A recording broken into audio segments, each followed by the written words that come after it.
troviamo nel Museo di Preistoria e Protostoria della Valle del Fiume Fiora e siamo una delle realtà della rete musei di Maremma. Il museo è nato nel 1985 per raccogliere le testimonianze della storia più antica di questo territorio, dalle sue origini 500.000 anni fa fino alla comparsa della cultura etrusca.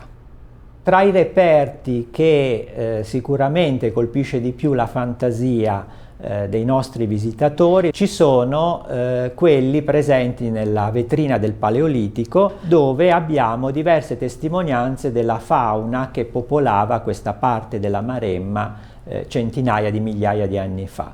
Tra questi resti abbiamo dei denti di elefante, una mandibola di iena, dei denti di rinoceronte, che mostrano una fauna chiaramente completamente diversa da quella moderna e invece molto più simile a quella della savana africana.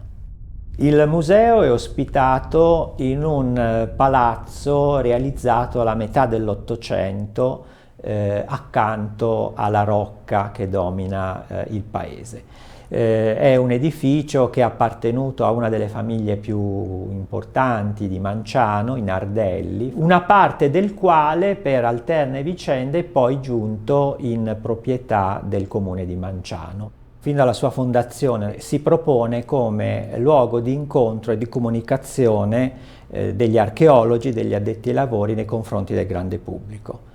Gli archeologi agiscono come dei veri e propri detective che attraverso lo scavo archeologico tentano di ricostruire le comunità che hanno vissuto in questo territorio nel lontano passato. Ma il suo lavoro non si conclude con lo scavo archeologico, con la raccolta dei dati e con l'immagazzinamento di questi nei magazzini dei musei. Una tappa fondamentale del suo lavoro consiste nel far conoscere sia agli addetti ai lavori ma anche al grande pubblico i risultati delle sue ricerche. Infatti il Museo di Manciano nasce proprio dall'incontro degli archeologi con degli esperti di comunicazione che facevano riferimento all'insegnamento di valorizzazione dei beni culturali dell'Accademia di Brera a Milano. Su questa tradizione poi si è innestata anche la mia preparazione, che da semplice archeologo ho cominciato a interessarmi di problematiche di comunicazione con il grande pubblico, finendo anche per insegnare nell'Accademia stessa, e infatti oggi sono anche docente di valorizzazione dei beni archeologici all'Accademia di Brera. Il percorso del museo si presenta come un vero e proprio viaggio nel tempo. Si comincia dal percorso nelle scale che portano al piano superiore, dove sono le sale di esposizione, in cui è presentato il patrimonio culturale di questo territorio che dalla contemporaneità risale indietro nel tempo fino alle soglie dell'epoca etrusca. Abbiamo una prima sala dedicata a un inquadramento generale su quello che è il territorio della Valle del Fiora e il lavoro dell'archeologo, per poi passare sala dopo sala ad esaminare i diversi periodi della preistoria, ciascuno caratterizzato da un colore diverso. Quindi si comincia con il Paleolitico, la fase più antica, si passa poi al Neolitico, quando avvengono le prime scoperte della storia della cultura umana, l'agricoltura, la ceramica, l'allevamento. La sala gialla invece, che è la sala centrale, la più ampia del museo, è dedicata all'età del rame, all'Eneolitico, quando gli uomini scoprono la lavorazione del metallo, e si passa poi a due sale che illustrano l'età del bronzo, la fase più recente della protostoria. Una sala a parte poi è completamente dedicata al sito di Scarceta, che è un importante abitato dell'età del bronzo, vissuto più o meno tra il XVI e l'XI secolo a.C., in cui sono state individuate le tracce di importanti attività artigianali che riguardavano la lavorazione del corno e la lavorazione del bronzo.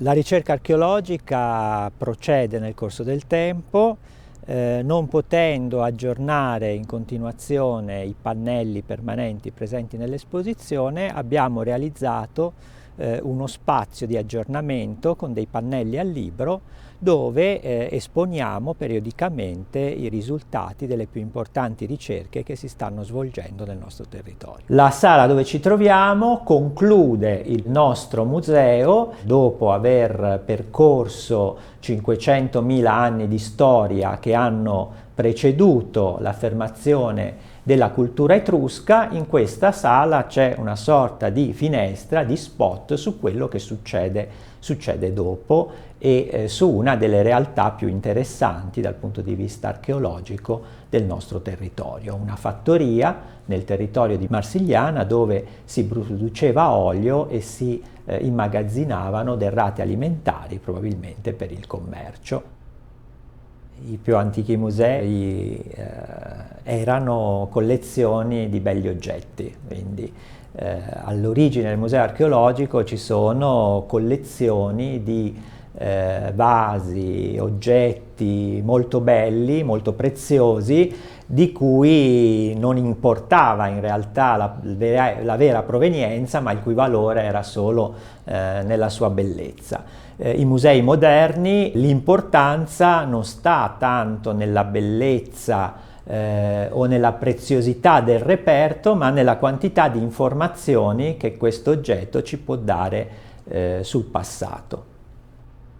Il museo è un luogo di comunicazione e in quanto tale deve avere come primo riferente non solo il turista, ma deve essere soprattutto un luogo di informazione per la comunità che ospita il museo. Il museo deve essere il luogo della memoria, dove prima di tutto la popolazione locale conosce meglio le proprie radici e si riappropria della sua storia. Lungo tutto il percorso, oltre ai metodi tradizionali di informazione, quindi pannelli, didascalie, sono presenti anche numerosi supporti di tipo multimediale. Attraverso un sistema di QR code si possono accedere ai filmati che illustrano i diversi periodi cronologici, ce n'è uno per ogni sala, ma anche la possibilità di avere la traduzione in linguaggio LIS dei diversi pannelli e attraverso la realtà aumentata dei piccoli filmati, delle piccole animazioni che in 3 minuti sintetizzano il contenuto della sala. È un meccanismo, un metodo di comunicazione che è stato pensato per il pubblico più giovane del museo, ma che è perfettamente accessibile e anche molto utile per il pubblico adulto. Tra le applicazioni multimediali presenti nel nostro museo ha un notevole successo presso il grande pubblico una ricostruzione dell'interno di una capanna dell'età del bronzo che è fruibile attraverso i tablet che noi forniamo all'ingresso.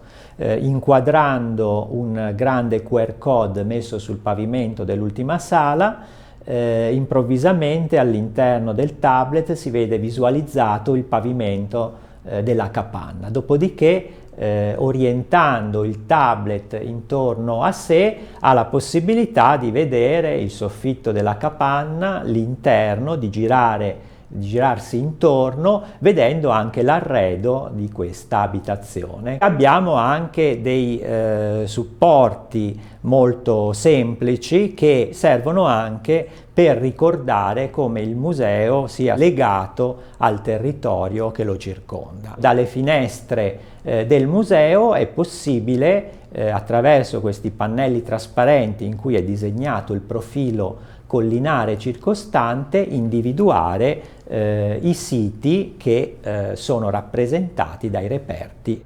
Mi pare che i visitatori apprezzino soprattutto la semplicità dell'esposizione. Il museo non è molto grande, è piccolo, è facilmente fruibile ed è così vicino al pubblico, anche al pubblico dei bambini più piccoli, che spesso sono più avvezzi alla tecnologia anche rispetto agli adulti. Quindi la presenza di filmati, l'uso del QR code, le animazioni rendono decisamente friendly nei confronti del grande pubblico questo museo. Il Museo di Preistoria e Protostoria della Valle del Fiume Fiora non è l'unica realtà museale di Manciano. Insieme al Museo Archeologico di Saturnia e altre realtà museali che sono in via di strutturazione, formano il Museo Diffuso della Comunità Mancianese, che è una struttura